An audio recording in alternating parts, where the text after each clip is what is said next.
Welcome to the Depth Dive, customized just for you. Poe. We have a fascinating, an incredibly complex stack of sources today. What do you do? It's a narrative that feels less like a simple crime thriller and, more like an intense, really intimate look at survival, political betrayal, and the very, very high price of land in Alaska. That's where the complexity really resides. Okay. Our mission today is to unpack this highly volatile convergence of modern corporate lobbying, the continuing fallout of the Alaska Native Claims Settlement Act, or ANCSA. Which is still playing out decades later. Decades later, yeah. And all of that is crashing into the deep-rooted, traditional subsistence culture that defines the lives of the Alaskan Native people. And we're following our protagonist, Kate Shugak, as she's sort of forced out of this isolation she's built for herself. Exactly. She's pulled right into a series of mysterious deaths and threats, all of them stemming from this one huge land dispute. And what we're going to explore is how a seemingly simple fight over, say, a logging contract in an irreplaceable region like Akula can just escalate instantly into orchestrated murder and corruption that, it touches the highest echelons of Alaskan political and corporate power. This is so much more than just solving a crime. Yeah, it's a forensic deep dive into what happens when multi-million-dollar resources collide head-on with traditions practiced for 5,000 years. All of it set against that stunning, unrelenting backdrop of the Alaskan interior. To really understand Kate's reluctance to get involved in this mess, we have to start where she feels safest, right? We have to, right on her remote homestead. So the opening scene, it really just drops us right into her world, doesn't it? It does. It immediately defines her capabilities and her chosen isolation. We find her just after she has successfully harvested a massive bull moose. And this isn't just like a weekend hunting trip. This is survival. This is her life. It's a defining moment of her self-reliance. Can you tell me more about the details of that hunt? I mean, the sources mention the bull's rack-peeling velvet, which is such a raw image. It creates this incredibly visceral scene. She shot the bull right there in her own clearing with a .3006. A perfect shot. A perfect shot right between the ears. And she did it after watching the bull display what the source calls absolute disdain for her. Wow. And that detail, the rack-peeling velvet in these long, bloody strips, it emphasizes that this is late fall. It's the height of the rut. The whole environment is primal. It's dangerous, and it's incredibly demanding. And the outcome of that single shot is, materially speaking, it's profound. Absolutely. The successful harvest is critical. That one bull provides enough meat to last her the entire winter. The entire winter. The whole winter, and crucially, enough to share with her neighbors. This places her firmly in the tradition of the bush. She's isolated, yeah. She lives in the middle of 20 million acres of national park. Right. But she's still fundamentally connected to the land in her community through, the economics of subsistence. She's capable, she's provisioned, and she is alone by choice. And right after this powerful, self-affirming act, we get this beautiful, fleeting moment. Yeah. This impromptu, celebratory dance with Mutt, her half-wolf, half-husky companion. But that peace, that atmosphere, it's shattered immediately. With the arrival of her grandmother, Ekaterina Shugak. That arrival is, just as you said, it's tectonic. It forces a collision between Kate's self-sufficient present and her very deep, very complicated emotional and historical past. And the sources are so careful to highlight the physical manifestation of all that baggage. Her throat scar. Yeah. It starts to itch in the dry fall air. It's like a physical barometer for her discomfort. It is. It's a reminder of the trauma that drove her to the homestead in the first place. And that scar, we know, is explicitly linked to her past judgment being clouded because she cared too much for the vulnerable children she worked with in Anchorage. Which is exactly what led to her injury. Right. So the moment Ekaterina, who's this solemn, dignified, and utterly formidable matriarch, she's over 80 years old. A force of nature. A total force of nature. The moment she steps onto the homestead, she doesn't just put Kate to work butchering the moose. She delivers an unsparing verdict on Kate's entire life. It's a philosophical confrontation, really. Ekaterina immediately diagnoses what she sees as Kate's fundamental flaw. That she cares too much. She cares too much. And she lists the evidence right.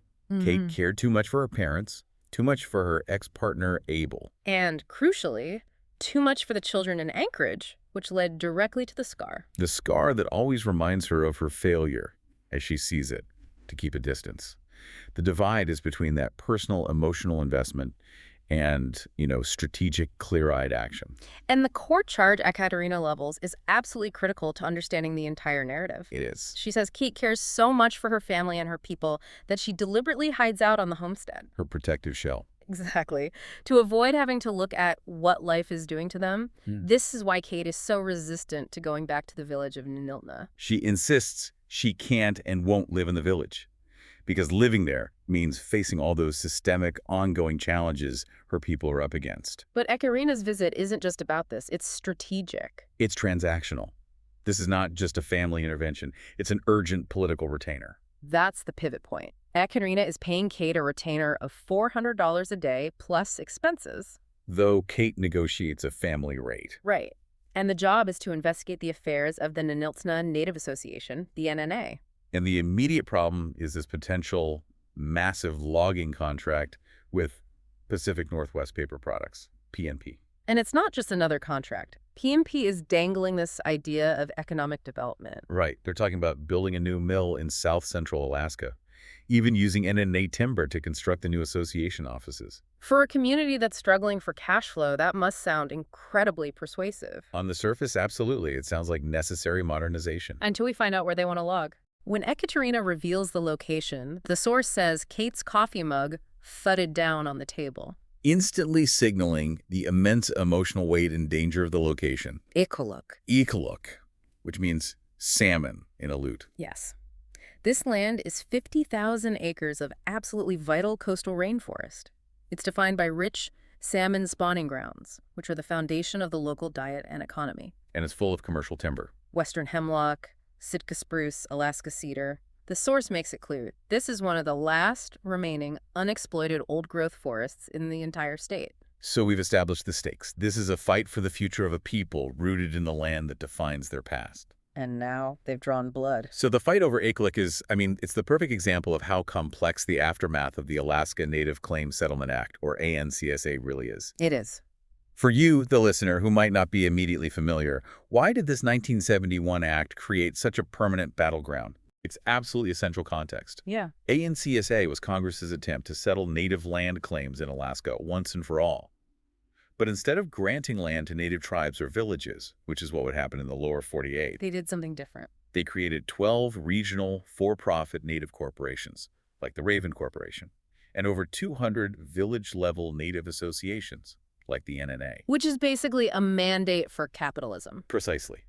It fundamentally pitted the traditional subsistence lifestyle against a profit mandate. Okay, so the corporations were designed to manage land for profit leasing, logging, drilling. Right, for shareholder profit.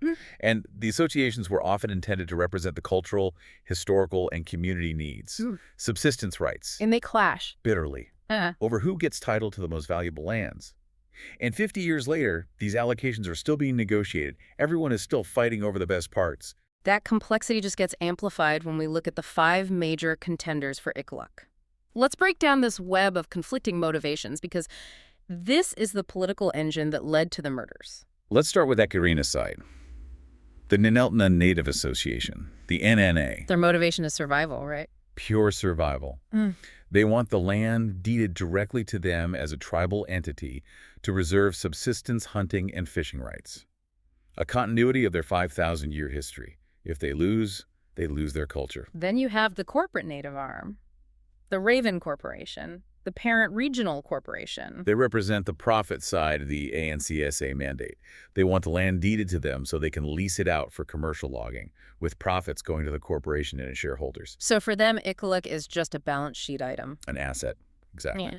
Next, the government players. The state of Alaska wants title, because if logging or resource extraction happens, It generates corporate taxes. significant corporate taxes. State revenue is the driving factor. And the private industry, the timber companies like PNP. They're the ultimate pragmatists. They don't care who holds the title as long as that entity lets them log it. Their only real fear is the final contender, Which is the Department of the Interior, the National Park Service. whose goal is pure conservation, declaring Iqaluit a wildlife refuge, which would exclude exploitation of any kind. But here's the massive internal conflict, right? Because that also includes limitations on native subsistence, hunting, and fishing. Which puts Interior in direct opposition to the NNA's central mission. So if the land goes to the state or the corporation, the NNA loses resource control. If it goes to the Department of the Interior, they might lose their 5,000 years of traditional hunting rights. It's an impossible situation. Ekaterina is trying to navigate a minefield where every single outcome threatens her people. And just to layer on the systemic nature of these problems, the sources mention the mental health land suit. Yes, a perfect example of the endless, costly litigation that plagues Alaska. The state reneged on its promise to use revenue from 1 million acres of federal land to fund mental health programs, leading to massive lawsuits. And the sources say thousands of lawyers are billing by the hour. Which tells you that land disputes in Alaska are a permanent, multi-billion-dollar economy in themselves. It sets the stage for corruption perfectly. Now, let's look at how this translated into the immediate political crisis on the NNA board, the thing that forced Ekaterina to hire Kate. Ekaterina was the anchor. As the oldest member, chair, and the moral conscience of the NNA board, she typically held a decisive 4-to-1 majority. With her allies, Billy Mike, Inakinti Barnes, and Sarah Komkoff. Right. And Harvey Meganak was the lone pro-development vote, arguing for modernization and jobs. We should note that Ekaterina wasn't necessarily anti-development in principle. No, she'd supported an initial logging plan, viewing it as a necessary deal with the devil for vital economic stability. But something about this new PNP deal, this Yikuluk deal, shifted her stance. It shifted dramatically, but before she could even organize her opposition. 2 critical votes that were guaranteed to follow her lead, were removed from the board. Sarah Komkoff is dead. And shortly after Kate's arrival in Anchorage, Inakinti Barnes is dead. Inakinti, a reliable working-class board member, was found after what the sources darkly call the Alaska Landing's Swan Dive Invitational. Implied to be a suicide from a condo balcony. Right. The timing is just. It's transparently impossible. Exactly. With 2 seats now vacant, the board is paralyzed. If those seats aren't immediately filled by Ekaterina's allies, Harvey Meganak, the pro-development guy, will gain control. And the logging contract could pass unopposed. Kate, who has this visceral hatred for coincidences when immense amounts of money are involved, immediately sees the pattern of political assassination. This impending political confrontation demands a change of scenery. We leave the quiet, primal isolation of the homestead. And crash right into the noise, speed, and money of Anchorage. And that contrast highlights Kate's reluctance perfectly. I mean, Nuneltna has one 4,800-foot dirt strip. And Anchorage has 5 major airports, including Merrill Field, with 1,000 operations a day, and Lake Hood, the largest seaplane base in the world. The urban density, the speed, it's exactly what Kate fled. But now she has to engage with it. And as she engages, she cleverly uses her personal relationships, her bond with Jack and his son Johnny, as a kind of cover while she starts her investigation into the very public movements Ekaterina has already started orchestrating. Kate's entry into the Anchorage deep state begins in a place that feels oddly domestic. Over Italian food, of all things, Ekaterina, this formidable matriarch, reveals herself to be a closet Italian. Right, she's demanding lasagna and tiramisu at Mama Nico's. And she uses this dinner, this moment of unexpected comfort, to execute a strategic meeting with the most powerful and compromised players in the region. This is where we meet the core corrupt trio who will dominate the next part of the story. First, John King, CEO of Royal Petroleum Company, Arpetco. Second, Harvey Meganak, that crucial swing NNA board member. And third, Lou Matheson, whom the sources specifically label as one of the most notoriously corrupt lobbyists in the history of Alaskan politics. Yeah, he's described with this deeply unsettling automatic H-A-H laugh, like Woody Woodpecker.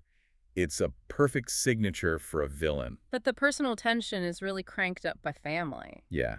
Kate's cousin Xenia shows up. And Xenia, who works for the Anchorage DA's office, delivers an exuberant kiss right to Lou Matheson, which just shocks Ekaterina. It's a moment of intergenerational and ideological friction.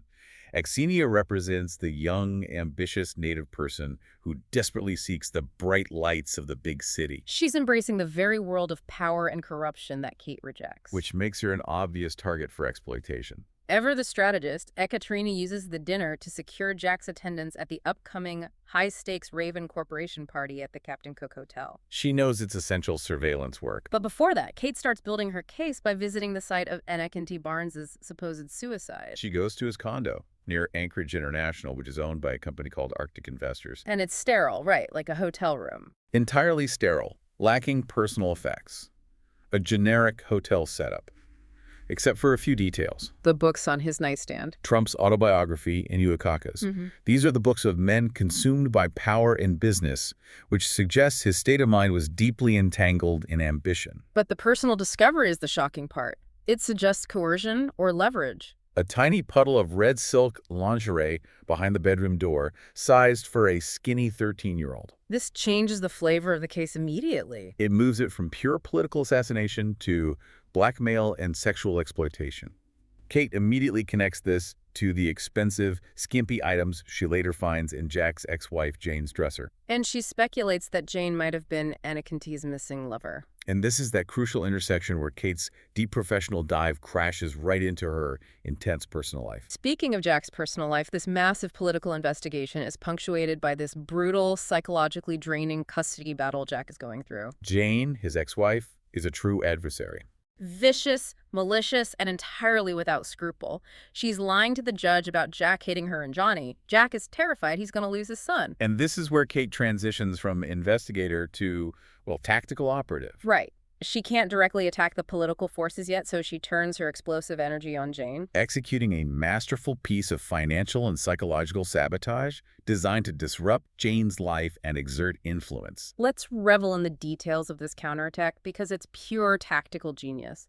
She notes Jane's government-issue copy supplies, suggesting she's abusing federal resources. And then she launches the bomb using Jane's cash card and her pin, Wardwell. It's a multi-pronged assault, designed not just to cost Jane money, but to cause maximum social and professional embarrassment. She orders expensive, high-end items that are completely unsuitable for Jane velvet dress pants, a pricey down jacket, dresses from Eddie Bauer, charging them all to Jane's American Express. Then she orders a massive, conspicuous, king-size brass bed from Spiegel's.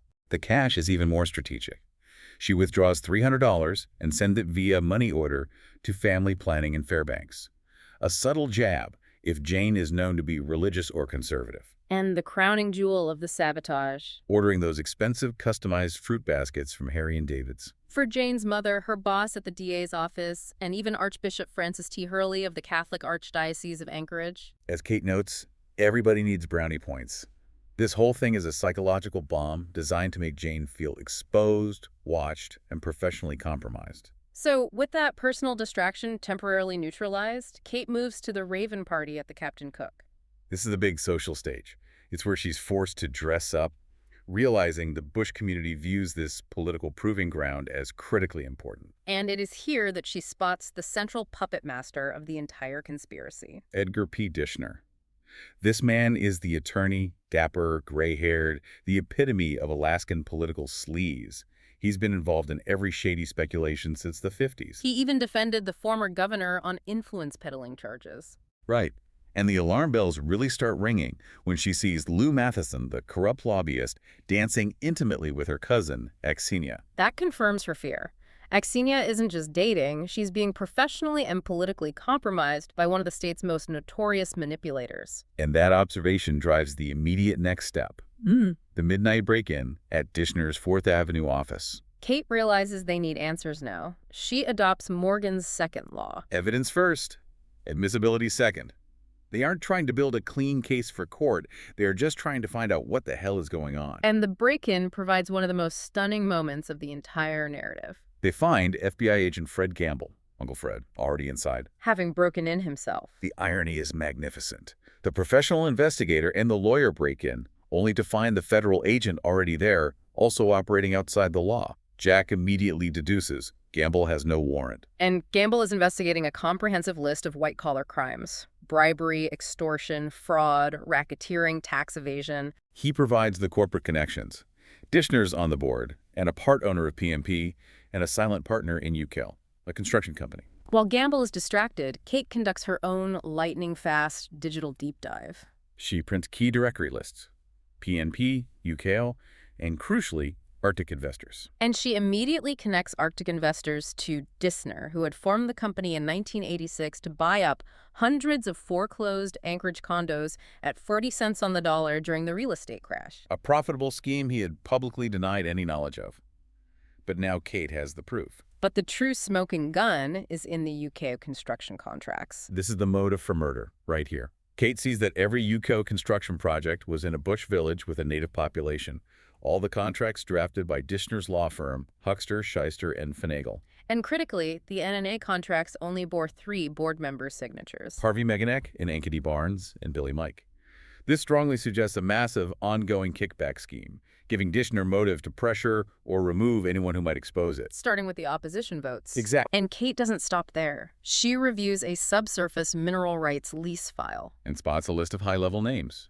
Dishner, Methasan, 2 ex-governors, a local newspaper owner, and, most importantly, John King, the Arpetco CEO. Which reveals the conspiracy extends far beyond just logging. It points to massive resource extraction. They gather their evidence and narrowly escape, fleeing down the fire stairs as someone else, likely a Dishner associate, enters the building. They have the proof, but now they have a powerful, cornered enemy.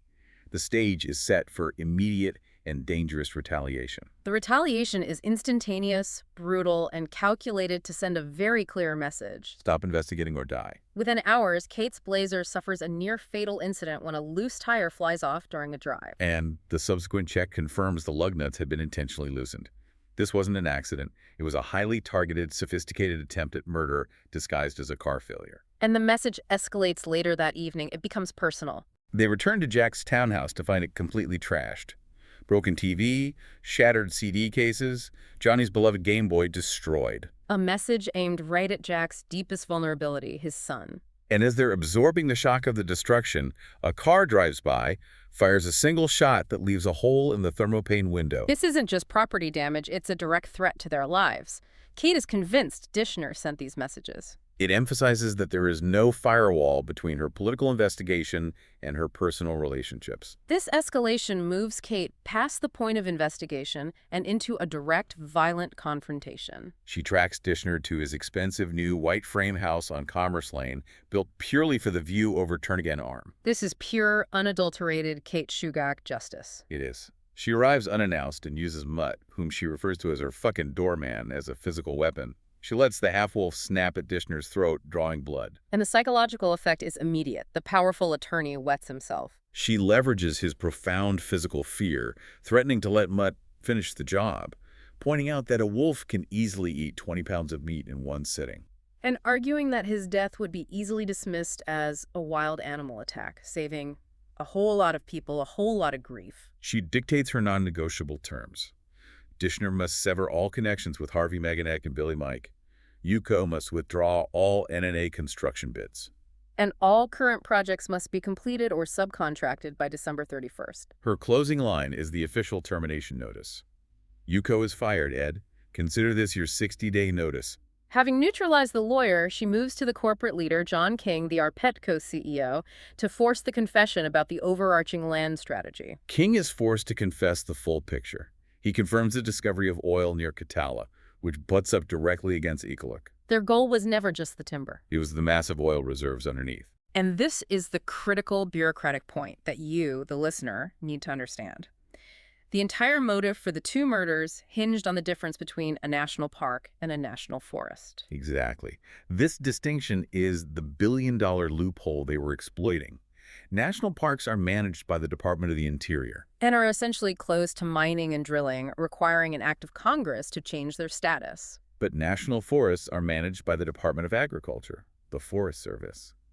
And they can be put to economic use, including logging, hydroelectric power, and critically, mining and drilling. So the plan was to lobby the NNA board to support national forest designation, offering those lucrative UK construction contracts and promises of local lumber as the bribe. King confirms this pitch was so powerful and offered such economic stability that even Ekaterina almost accepted it initially. But once she turned against the national forest designation, realizing it was a Trojan horse for oil, the 2 opposition votes, Sarah Komkoff and Ankeny Barnes, became liabilities. Their removal guaranteed that the logging contract and the push for national forest status would succeed during a chaotic special election period. The confrontation reaches its climax back at King's angular, New Age monstrosity of a home. But the killer is the ultimate surprise. The trophy brunette, who had been King's date at the Raven party, appears, holding a 9mm automatic. She is John King's lawful wife, and she is revealed to be the actual killer and the primary operative working alongside Dishner, who had romanced her and fed her the plan. Her motive was pure, high-stakes greed.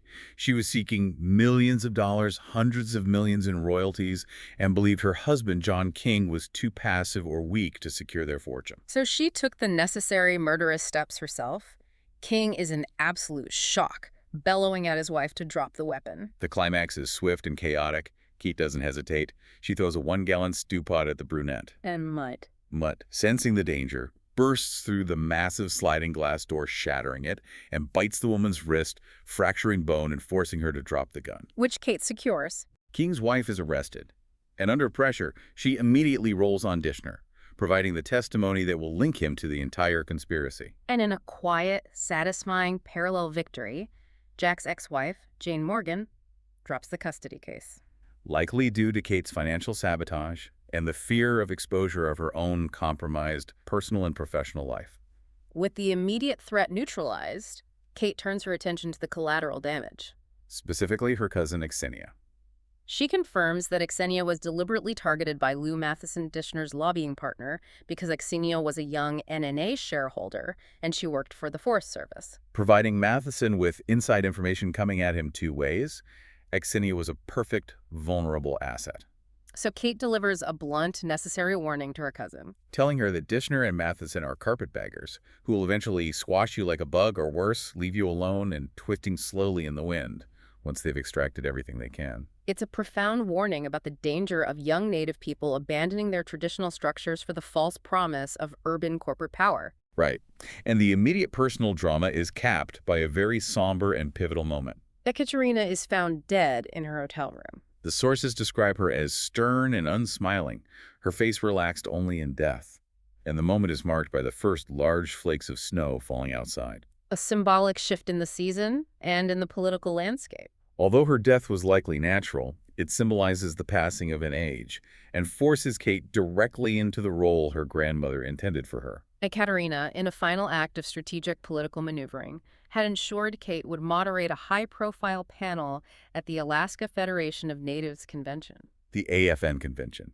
And Kate is terrified, anxious, finding herself exposed on stage for the panel on subsistence. The other speakers eloquently emphasize the political reality. The federal government is doing a better job protecting Native rights than the state is. And that subsistence is not a hobby. The emotional stakes are raised when one speaker powerfully asks. So people who have been self-sufficient for 10,000 years turn into welfare recipients. And Kate, overcoming her panic, realizes that law and logic and policy acronyms won't win this battle. She doesn't lecture. She tells a story. She invokes traditional wisdom to connect the land, to culture, to history, and to survival. She tells the audience, simply and powerfully, the moose, the berries, the caribou, the salmon, these are my mother and my father. These are my brothers and my sisters. And the audience erupts in a roaring affirmation. It is a moment of profound political and personal realization for Kate. She's frightened by how much she enjoyed the performance. Which proves Ekaterina right. She can engage in the political fight even if she despises the city and its trappings. Following tradition, Ekaterina is given a funeral potlatch. Her ashes are scattered down the creek to the Kaniak River and Nilitna. And Kate gives away her grandmother's prized possessions. Atu baskets, ivory carvings, skins in the spirit of the potlatch, ensuring her influence remains distributed among the community. But even this moment of mourning is a political battleground. Harvey Meganak, the pro-development board member who had worked with Dishner. He gives a moving eulogy, genuinely recognizing Ekaterina's central, unyielding role in the community's survival. But he ends his eulogy with a direct, challenging vision of the future, aimed squarely at Kate and the elders. The passing of Ekaterina Shugak marks the passing of an age. That age, the age of living in the past, is done. The new age, the age of living in the now and working toward the future, has arrived. He is positioning himself as the future leader who will guide them into the corporate modern age. This challenge is met immediately by the women of tradition. Kate is joined by elders Olga and Cindy to perform a remembrance dance, moving with her arms raised as if their paths were already marked out for her. It signals her acceptance of the long-term traditional political fight, not the quick corporate one Harvey is suggesting. So after all the dust settles, where does this leave the massive political and corporate conspiracy they uncovered? The consensus is cynical but realistic. Dishner will be indicted due to the brunette's testimony, combined with the UCO contracts now under investigation for racketeering. But Kate and Jack both acknowledge that he may still walk again because of his expensive, high-powered lawyers. A sadly realistic assessment of how money operates in high-stakes Alaskan politics. And the land itself. Iqaluit. Billy Mike and the Raven Board, chastened by the scandal and Ekaterina's death, promised to lobby for Iqaluit to be made a national park. But Kate knows the oil discovery is out there. She remains deeply cynical. She says, the word will get out, it's inevitable, and as soon as people know there's oil, there'll be another fight. She understands that this is only a temporary reprieve. The fight over Iqaluit will be long, messy, and likely resemble the endless debates over opening up ANWR to drilling. But for the moment, Iqaluit is safe in its limbo status, protected by the immediate public disgrace of its would-be exploiters. This deep dive has shown us how the deepest personal traumas, Kate's scar, Jack's fear of losing his son, are fundamentally woven into the fabric of the state's largest political battles over land and resources. The personal stakes are always the highest. And what's fascinating here is that we've seen how decades-old legislation like ANCSA provides the permanent battleground for modern corruption. Right. The fight over Iqaluit was never just about logging or oil. It was a fundamental clash between profit-driven national forest designation and the sacred subsistence rights protected under a national park designation. Bureaucracy, in this case, became the entire motive for murder. Kate's victory was highly personalized and incredibly dangerous, underscoring the fact that in Alaska, the political and the personal are fundamentally inseparable. She started this journey wanting nothing more than to hide on her homestead, believing political engagement was a weakness that led to her scar. And by the end, she's no longer hiding. She has been forged by fire into a politician, speaking with the authority of the land and tradition, yet knowing she must now engage in the long, messy political battle that her grandmother successfully waged for decades. Her life is changing, whether she wants it to or not, forcing her back into the world she tried so hard to escape. And as we close this deep dive, Kate's journey brings us back to the ultimate question of destiny and identity, as told through the cultural lens. It does. In that final scene, as Kate mourns and accepts her new role, two mysterious traditional figures, the woman who keeps the tides and calm water's daughter, discuss her destiny. And they ask, are we myth or marketing? Were we born or made? We leave you with this powerful question, you the listener. When you face a world built on overwhelming political complexity and corporate greed, which tools the cold, hard investigator's logic, or the enduring power of the elder story, will you rely on to find your path forward? That's a powerful thought to chew on as you navigate the complexities of your own world. Thank you for joining us for this deep dive.